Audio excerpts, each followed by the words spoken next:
Hello everyone, সবাই কেমন আছো? আশা করি সবাই খুব ভালো আছো। আমি অনেক অনেক ভালো আছি। অনেক দিন পর আবার একটা লং ভিডিও তোমাদের সামনে নিয়ে এলাম। তো welcome to our channel tasty together. চলো আজকে একটা রেসিপি তোমাদের সাথে শেয়ার করব, পাবদা মাছের কারির রেসিপিটি শেয়ার করবো। আর এটা হচ্ছে বিয়ের পর আমার প্রথম ভিডিও করা। তো আজকে রান্না করছিলাম, আর পাবদা মাছ এনেছিল যেহেতু বাবা বাজার থেকে। মা ভালো করে পাবদা মাছটা পরিষ্কার করে ধুয়ে রেখেছিল। পাবদা মাছটা ভাজার জন্য নুন আর হলুদ মাখিয়ে রাখা হয়েছিল। আর লেগেছিল পোস্ত বাটা, টমেটো পিউরি আর এখানে সর্ষে বাটা। তো এই তিনটে জিনিসই লাগবে, তার সাথে লঙ্কা হলুদ এইসব মশলাপাতি লাগবে। তো চলো প্রথমে ভালো করে কড়াটা গরম করে নিতে হবে। গরম করে কড়ার মধ্যে তেল দিয়ে, তেলটা গরম হওয়ার পর একটা মাছ আমি দিয়ে ভেজে নিচ্ছি প্রথমে। তবে পাবদা মাছ একটু ছেটকায় তেলে দেওয়ার পরে, তো তোমরা চেষ্টা করবে একটু ঢাকা দিয়ে দিয়ে করার, তাহলে ছিটকে গায়ে আসবে না। তো এইভাবে দেখো এখানে অনেকগুলোই মাছ আছে, 8টার মতো। তো সব মাছগুলো আমি একে একে ভেজে নিয়েছি পরপর। মাছগুলো ভাজা হয়ে যাওয়ার পরে ওই যে তেলটা ছিল ওর মধ্যেই 5 ফোড়ন দিয়ে এরপর আমি টমেটো পিউরিটা দিয়ে দিলাম। টমেটো পিউরিটা একটু ভালোভাবে নাড়িয়ে নেওয়ার পর এর মধ্যে দিচ্ছি আমি অল্প একটু হলুদ গুঁড়োটা দিয়ে দিচ্ছি। এরপরে দিচ্ছি পরিমাণ মতো লাল লঙ্কার গুঁড়ো, যে যেরকম ঝাল খেতে চাও সেই রকম ঝাল দেবে। আর কাঁচা লঙ্কাও চাইলে তোমরা দিতেই পারো, কাঁচা লঙ্কা চিড়ে দুটো কি একটা কাঁচা লঙ্কা, চেরা কাঁচা লঙ্কা দিয়ে দেবে। আর দিচ্ছি পরিমাণ মতো নুন। এই তিনটে জিনিস দিয়ে আবার ভালো করে ফের কষিয়ে নিতে হবে যতক্ষণ না মশলা থেকে তেল ছেড়ে আসে। ভালোভাবে কষাতে হবে মশলাটা। এরপর আমি এই পোস্ত বাটাটা অল্প একটু দিচ্ছি। দেওয়ার পরে আমি পোস্তটার মধ্যে জল দিয়ে গুলিয়ে নেব, কারণ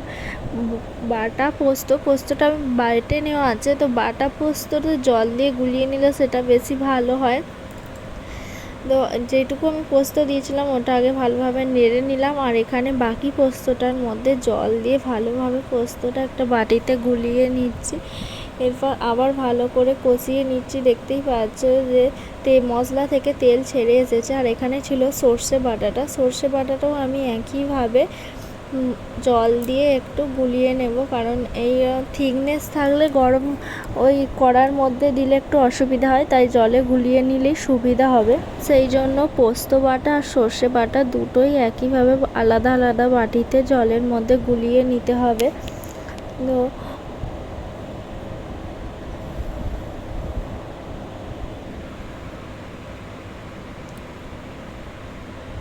কে কে তোমরা পাবদা মাছ খেতে ভালোবাসো সেটাও কমেন্ট করে জানিও। আর তোমরা কীরকমভাবে পাবদা মাছ রান্না করো চাইলে সেটাও কমেন্টে জানাতে পারো।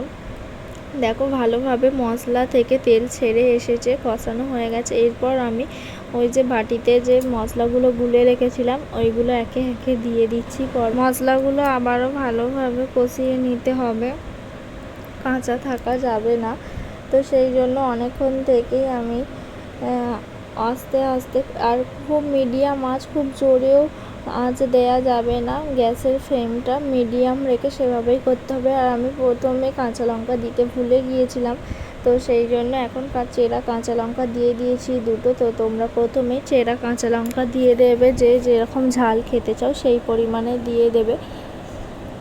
তো তোমাদের কেমন লাগছে আজকের ভিডিওটা সেটা কমেন্ট করে জানিও। আর কী ধরনের ভিডিও তোমরা দেখতে চাও সেটাও কিন্তু কমেন্ট করে জানিও।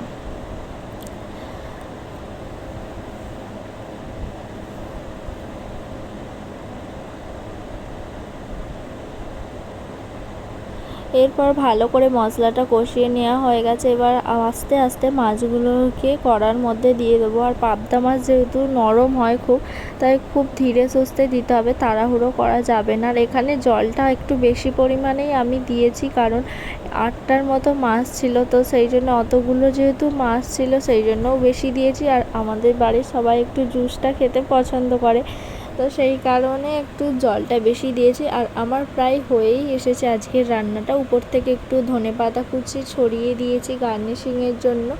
এরপরে আমি কড়া থেকে আজকে মাছের কারিটা নামিয়ে ফেলবো।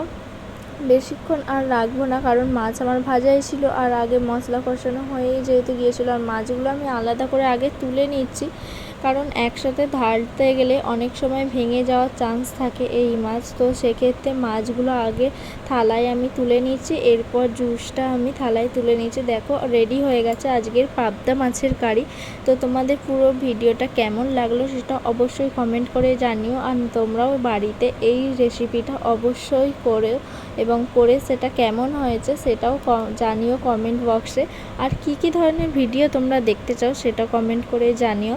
তো যারা আমাদের চ্যানেলে নতুন অবশ্যই চ্যানেলটি like, comment, share and subscribe করতে ভুলো না। আর কি ধরনের ভিডিও তোমরা দেখতে চাও সেটাও কমেন্ট বক্সে জানিয়ে অবশ্যই আনার চেষ্টা করব। তো দেখা হবে তোমাদের সাথে আবার অন্য কোনো ভিডিওতে। ততক্ষণ তোমরা সুস্থ থেকো, ভালো থেকো, টাটা। অবশ্যই চ্যানেলটি সাবস্ক্রাইব করো, ফেসবুক থেকে দেখলে পেজটি ফলো করো।